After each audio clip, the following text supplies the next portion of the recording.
OK, alors bonjour à tous. Premier cours au niveau de la section optimisation cette année en CST de 5e secondaire. Avant de parler vraiment optimisation, on doit avant tout construire notre coffre à outils.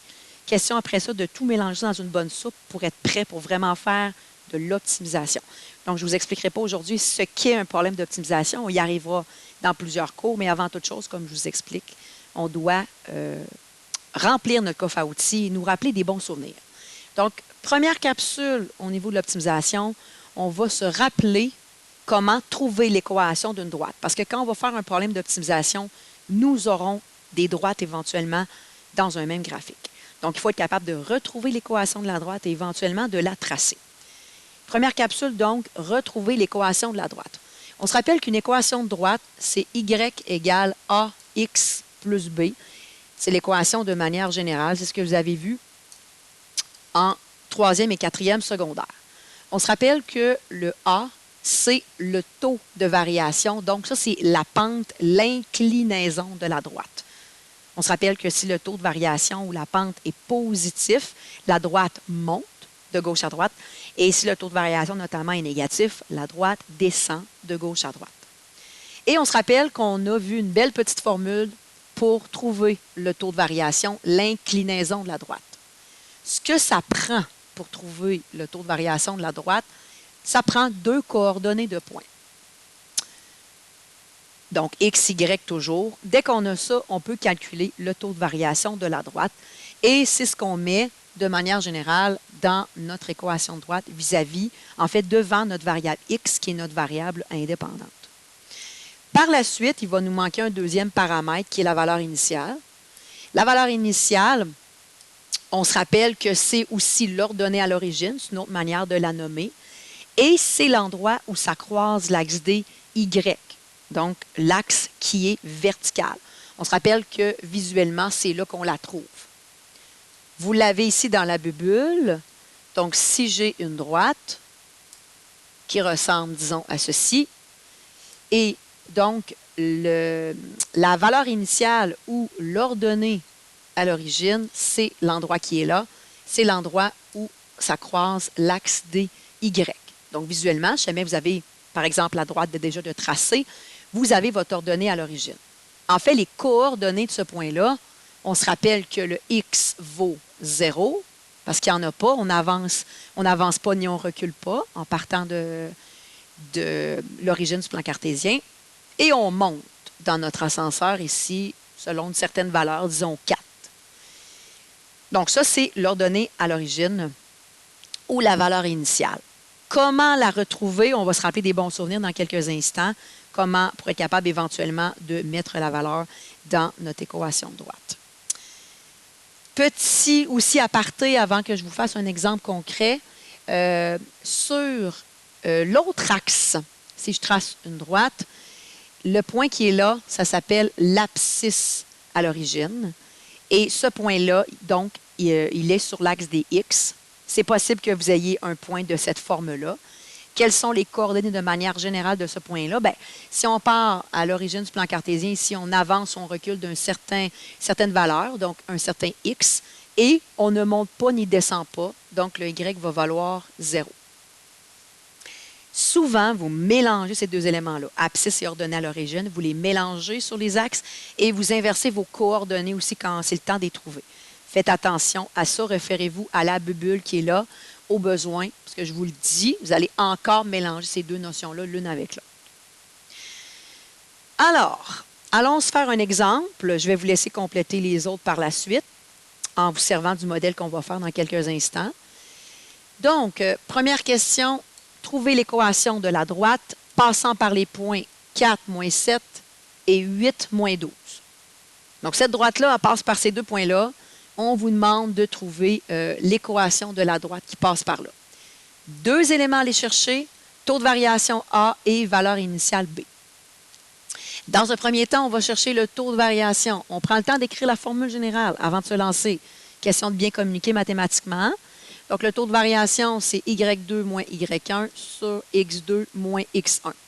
Si tu as vu en 3e ou 4e secondaire, tu as vu peut-être delta Y sur delta X. on parle de la même chose parce que le signe delta en mathématiques veut dire variation, veut dire différence. Donc, on dit la même chose. Tu as le goût de l'écrire comme ça, libre à toi. Pour aller mettre tes deux couples de points ici pour trouver ton taux de variation, je te suggère fortement, question là, de te dérouiller, d'aller identifier tes X et tes Y. Donc, dans les deux couples de points, X toujours en premier, Y toujours en deuxième. Rappelle-toi, c'est dans le même ordre que l'alphabet. Et après ça, lequel est ton premier point, lequel est ton deuxième point, c'est vraiment à ta guise. C'est vraiment au feeling. Donc, bon, je décide que le premier, c'est le premier. Et le deuxième, c'est le deuxième. Mais tu pourrais inverser lequel est le premier point, lequel est le deuxième point. Il n'y aurait pas d'impact parce que c'est deux points qui sont sur la même droite. Ce que je viens de faire en brun, ce n'est pas une obligation. Ça te permet de ne pas te mêler quand tu vas aller remplacer tes éléments dans ta formule de taux de variation. Donc, Y2 moins Y1, donc moins 12. Ici, déjà, il faut faire attention. Donc, Y2 moins Y1, donc moins 12, moins Y1. Y1 vaut moins 7. Donc, fais attention, ici, on a un moins. Donc, faites attention à ça. Et X2 moins X1, ça va être 8 moins 4. On se rappelle que l'inverse de l'opposé, ça donne une addition. Donc, moins 12 plus 7, ça fait moins 5. Sur 8 moins 4, 4. Moins 5 quarts, tu n'auras probablement pas le goût de le laisser comme ça. Tu peux le laisser comme ça, mais si tu fais la division, tu vas obtenir que c'est moins 1,25. Comme le développement décimal est fini, donc ça arrête, tu peux le noter comme ça en notation décimale. Sinon, je vais te demander de le laisser en fraction. Question de ne pas perdre de précision. Donc, le taux de variation est moins 1,25 ou moins 5 quarts. Ce que ça veut dire, c'est que la droite descend parce que le taux de variation est négatif. J'ai trouvé donc l'un des deux paramètres que je recherche, le taux de variation. Je vais aller l'indiquer dans ma formule générale et ce qui va me manquer, c'est ma valeur initiale.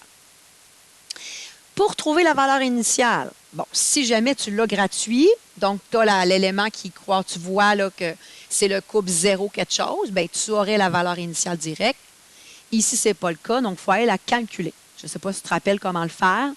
En fait, la stratégie, c'est de prendre l'un des deux couples de points que tu as et le sacrer à l'intérieur de ton équation générale. Que tu prennes le premier ou le deuxième point, ça n'a pas d'impact encore une fois parce que les deux sont sur l'équation de la droite. Sur la droite, en fait. Donc, ça n'a pas d'impact. Fait que tu y vas vraiment au feeling ou à ton goût personnel. Est-ce que je vais prendre le point 4.7 ou est-ce que je vais prendre le point 8.12? Encore une fois, je le répète, ça n'a pas d'impact. Donc, mettons que je prends le premier point. Je vais remplacer le Y par moins 7 et je vais remplacer le X par 4. Là, je vais déborder un petit peu. Je vais aller indiquer le point que je prends. Okay? Encore une fois, au niveau de la communication mathématique, faites attention à ça. Ici, je peux, avant toute chose, là, je vais pouvoir calculer ce que ça fait ici, moins 1,25 fois 4. On commence par ça au niveau des priorités d'opération. Donc, ça donne moins 5. Et après, il va te rester à faire un petit élément d'algèbre pour aller isoler ton B. Donc, ici, je vais aller faire plus 5 de chaque côté. Et tu vas obtenir que ta valeur initiale te donne moins 2. Ce que ça veut dire ici, c'est que l'endroit où la droite croise l'axe des Y, c'est à moins 2. C'est ça que ça veut dire. Pour les visuels d'entre vous, ça peut être le fun de se faire une petite esquisse très rapido. Donc, qu'est-ce que ça veut dire au niveau visuel? La valeur initiale est moins 2. Donc, elle passe ici à moins 2 sur ton axe des Y. Et la droite descend. Pas trop vite, hein? Moins 1, la valeur n'est pas très élevée. Donc, la droite, elle descend tranquillos. Donc, ça ressemble à peu près à ceci, visuellement. Tu as remarqué que quand j'ai fait le calcul de taux de variation valeur initiale, je l'ai fait en 2 colonnes. Je trouve que c'est très visuel. Vos enseignants de secondaire 3 et 4, très, très souvent, se structuraient comme ça. Je vais t'inviter à prendre la même structure. Donc, faire taux de variation à ta gauche et faire valeur initiale à ta droite au niveau visuel, au niveau de la communication mathématique, je crois. Et mes collègues étaient aussi d'accord avec moi que au niveau de la communication mathématique, c'est l'idéal, okay? Plutôt que de le faire verticalement un après l'autre. Je vais t'inviter à aller compléter les 3 autres éléments, 3 autres exercices ici, question de te dérouiller un petit peu. Peut-être que ça va accrocher, peut-être pas. Je t'invite là à te faire une esquisse, au besoin d'aller placer les coupes de points dans le graphique, là, question que tu vois venir avant de te lancer pour voir si notamment ta réponse peut aller avec ton esquisse. Parce que bien évidemment, si tu plaçais par exemple les 2 coupes de points qu'on avait initialement et que là, après ça, tu fais tes calculs, tu constates que ça ne fit pas en bon français avec ton graphique, bien là, c'est fort possiblement qu'il y a une erreur. Ça te permet de te valider, de te faire un esquisse du graphique. Fait que je vais t'inviter à faire les 3 autres, à tenter ça. Bien évidemment, hyper important toujours de te valider. Donc, c'est merveilleux de te mettre en action, de faire tes exercices, mais si tu ne valides pas si tes éléments sont bons ou pas, et si tu comprends tes erreurs, ça ne donne à rien de travailler. Donc, une fois que ça sera fait, valide au niveau de Classroom, au niveau du corrigé des notes de cours. Donc, voilà, bon travail.